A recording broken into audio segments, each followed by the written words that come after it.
అందరికీ నమస్తే అండి ఫ్రెండ్స్. ఇప్పుడు మన వీడియో ఏమంటే మన ఆశ్రమానికి అతిథులు వచ్చారు. వాళ్ళు ఈ రకంగా పసుపు కుంకుమ తెచ్చారు. మనసు కొంచెం బాధగానే ఉంది, ఎందుకంటే వాళ్ళు జ్ఞాపకార్థం ఈరోజు అన్నదానం చేస్తున్నారు కాబట్టి మనం సంతోషం అని చెప్పలేము. మీ పేరేంటన్నా? దేవరాజు సావిత్రమ్మ గారు బిందుశ్రీ పేరు మీద అన్నదానం చేస్తున్నారు. బిందుశ్రీ అనే అమ్మాయి లేదు.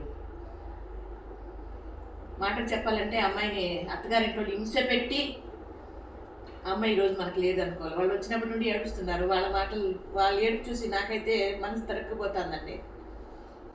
వాళ్ళు ఓదార్చకపోయి నేను ఏడుస్తున్నాను, నాకు బాధ అనిపిస్తుంది. కాకపోతే వాళ్ళకి అదే చెప్తున్నాను, ఏమంటే కొన్ని భగవంతుని నిర్ణయం ఉంటుంది నాన్న.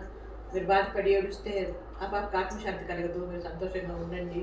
మీకు ఎప్పుడైనా బాధ అనిపించినప్పుడు మన ఆశ్రమానికి రండి, ఒక రోజు కాలం ఉండేసి కొంత పని చెప్తున్నాను. అంతకంటే నేను ఇంకేం చెప్పలేను. అది ఒక విషయం.